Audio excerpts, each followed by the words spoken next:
અંબાલાલ પટેલની ઓગસ્ટમાં પણ ગુજરાતમાં મેઘવર્ષા ચાલુ રહેવાની આગાહી.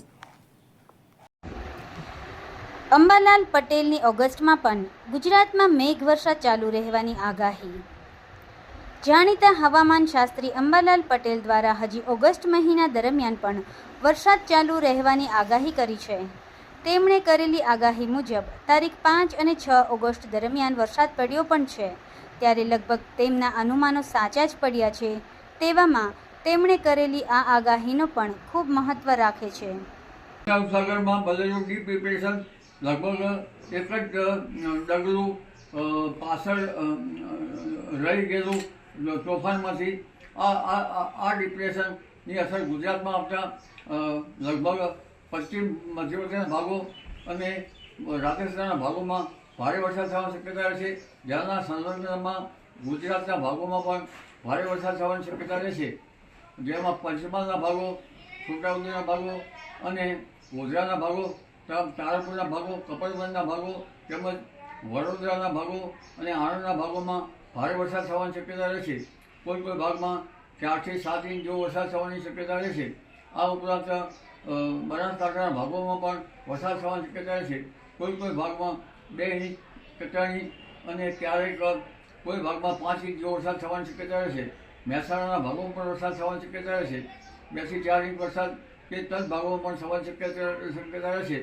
અને કચ્છના ભાગોમાં ભારે વરસાદ થવાની શક્યતા રહેશે.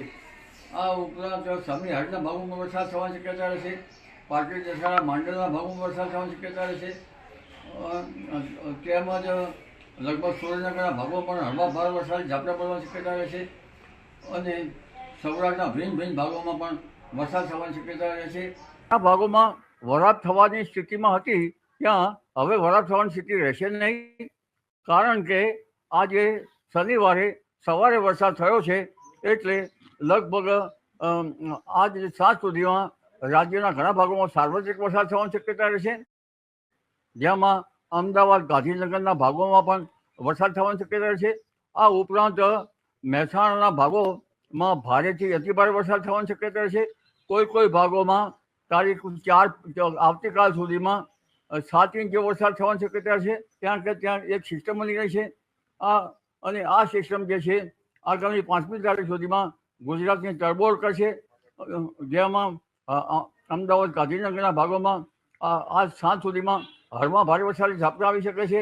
અને 24 કલાક સુધીમાં તો લગભગ અમદાવાદના નીચાણવાળા ભાગોમાં ભારે વરસાદી ઝાપટાથી પાણીનો જળભરાવ સ્થિતિ ઊભી થઈ શકે છે. ગાંધીનગરમાં પણ લગભગ હળવા ભારે વરસાદી ઝાપટાથી જળભરાવની સ્થિતિ ઊભી થઈ શકે છે. સમાજ માટે, સત્ય માટે, સત્યપૂર્ણ સમાચાર પ્રસારણ આપના મોબાઈલ પર તરત જ લાઈક કરો, શેર કરો અને સબસ્ક્રાઈબ પણ કરો. અને હા, ઘંટડી વગાડવાનું ન ભૂલશો. આભાર. સમાજ માટે સત્ય સાથે સત્યપૂર્ણ અહેવાલ, સમાચાર તથા જાહેરાત પ્રસારિત કરવા સંપર્ક સાધો. સત્યપુંજ સમાચાર પ્રસારણ, લબ્ધિ કોમ્પ્લેક્સ, તાલુકા પંચાયત સામે, સિહોર.